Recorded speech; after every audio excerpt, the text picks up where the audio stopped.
नमस्कार दोस्तों, स्वागत है आप सभी का फिर से हमारी YouTube चैनल में। दोस्तों, आज हम सुनने वाले हैं एक बहुत ही विचित्र और रहस्यमयी प्रेम कहानी। लैला मजनू, हीर रांझा और सोनी महिवाल की कहानी तो आप सभी ने सुनी होंगी, लेकिन आज हम सुनने वाले हैं एक अजगर और दो बहनों की अजब प्रेम कहानी। लेकिन कहानी सुनने से पहले अगर आप हमारी चैनल पर पहली बार आए हैं तो चैनल को सब्सक्राइब जरूर कर देना। तो आइए सुनते हैं अजब प्रेम की गजब कहानी। त्रिपुरा के घने जंगलों में बसे एक छोटे से गांव में दो बहनें सुमति और रमिला अपने पिता नागेश के साथ रहती थीं। उनकी मां का स्वर्गवास उनके बचपन में ही हो गया था। नागेश ने दूसरी शादी नहीं की क्योंकि उसे डर था कि सौतेली मां उनकी बेटियों के साथ अन्याय करेगी। नागेश झूम खेती करके मुश्किल से घर चलाते थे। उनकी आमदनी बहुत कम थी और बारिश के दिनों में स्थिति और भी दयनीय हो जाती। उनका घर बांस की लकड़ियों से बना हुआ था जो अब जर्जर हो चुका था। बारिश में छत से टपकता पानी उनके कष्टों को और बढ़ा देता। एक रात तेज बारिश हो रही थी। दोनों बहनें खेत से लौट कर आईं और देखा कि घर में हर जगह पानी भरा हुआ है। रमिला ठंड से कांप रही थी और भूख से बिलख उठी। दीदी, अब हम क्या करें? हम कहां सोएंगे? सुमति ने उसे अपनी गोद में समेट लिया और बोली, हमारी किस्मत ही ऐसी है बहन, आओ कुछ खाने के लिए देखें। परंतु जब उसने भोजन का थैला टटोला तो उसमें कुछ भी नहीं था। सब कुछ गीला और सड़ा हुआ था। उसकी आंखों में आंसू आ गए। उसने मन ही मन प्रतिज्ञा की कि वह उसी को अपना जीवन साथी बनाएगी जो इस दुखद स्थिति को बदल सकेगा। रात किसी तरह बीत गई। जब वे सुबह उठीं तो हैरान रह गईं। उनका टूटा फूटा घर अब नया सा लग रहा था।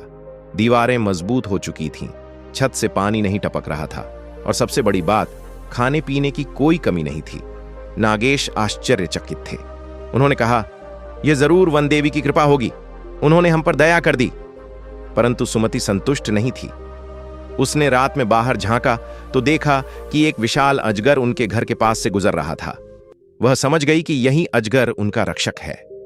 रात को जब सब सो चुके थे, सुमति ने धीरे से कहा, जो भी हो, इस अजगर ने हमारी मदद की है, हमें इसे धन्यवाद देना चाहिए।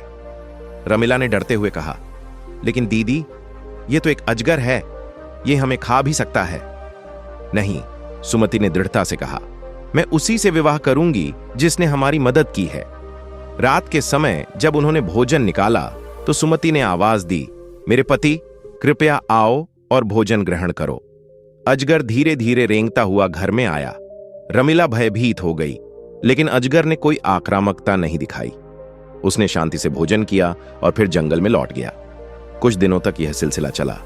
सुमति और अजगर के बीच एक अनकहा संबंध बन गया। धीरे धीरे सुमति को एहसास हुआ कि वह अजगर से प्रेम करने लगी है। एक रात वह अजगर के साथ जंगल में चली गई और वापस नहीं लौटी। कुछ महीनों बाद जब वह लौटी तो उसके चेहरे पर अलग ही चमक थी। रमिला दौड़कर गले लगी, दीदी, तुम कहां चली गई थी? सुमति ने धीरे से जवाब दिया, रमिला, मैं अब अकेली नहीं हूं, मेरे अजगर पति का मुझ में अंश है, मैं मां बनने वाली हूं। रमिला सन्न रह गई। नागेश जब यह सुनकर आए तो उन्हें बहुत गुस्सा आया। एक जानवर से तुम्हारा संबंध, यह अपमानजनक है, मैं इसे सहन नहीं कर सकता। गुस्से में नागेश ने फैसला किया कि वह इस अभिशाप को खत्म कर देंगे। अगली रात जब अजगर भोजन के लिए आया तो नागेश ने छिपकर उस पर हमला कर दिया। अजगर चीखते हुए तड़प गया और नागेश ने उसे वहीं मार डाला। सुमति दौड़कर आई, पर तब तक बहुत देर हो चुकी थी। उसका पति अब इस दुनिया में नहीं था। उसने रोते हुए अजगर के कट्टे शरीर को छुआ और महसूस किया कि उसकी कोख में हलचल हो रही थी। वह जमीन पर गिर पड़ी और विलाप करने लगी। रमिला भी रोने लगी, पिता, आपने बहुत बड़ा पाप कर दिया, मेरी दीदी का सुहाग उजाड़ दिया। सुमति ने कुछ नहीं कहा। उसने धीरे धीरे नदी की ओर चलना शुरू किया। रमिला उसके पीछे दौड़ी, दीदी मत जाओ। लेकिन सुमति रुकी नहीं। वह रोती रही और नदी में उतरती चली गई। जब वह पूरी तरह जल में डूब गई तो अचानक वहां एक अद्भुत परिवर्तन हुआ। नदी के भीतर एक सुनहरा महल प्रकट हो गया, जहां उसका अजगर पति एक सुंदर राजकुमार के रूप में खड़ा था। सुमति खुशी से उसकी बाहों में समा गई। उसके आंसू अब खुशी के आंसू थे। वह वहां अपने पति और अजगर से जन्मे संतान के साथ रहने लगी। इधर रमिला नदी के किनारे बैठी बिलखती रही। उसने अपनी दीदी को हमेशा के लिए खो दिया था। उसकी आंखों से आंसू बहते रहे और तभी उसने महसूस किया कि नदी का पानी उसकी बहन की आत्मा के समान शांत और गहरा था। नागेश ने जब यह सब देखा तो वे पछतावे से भर उठे। उन्होंने हाथ जोड़कर अपनी मृत पत्नी और बेटी से क्षमा मांगी, लेकिन अब कुछ नहीं हो सकता था। कहते हैं उस दिन के बाद से गांव की नदी में अजीब सी लहरें उठने लगीं, जैसे कोई सिसकियां ले रहा हो। लोग मानते हैं कि वह सुमति की आत्मा थी, जो अपने अजगर पति के साथ सुखपूर्वक रहने के बावजूद अपनी छोटी बहन को छोड़ने के दर्द से उबर नहीं पाई थी। यह कथा हमें सिखाती है कि प्रेम और बलिदान की कोई सीमा नहीं होती।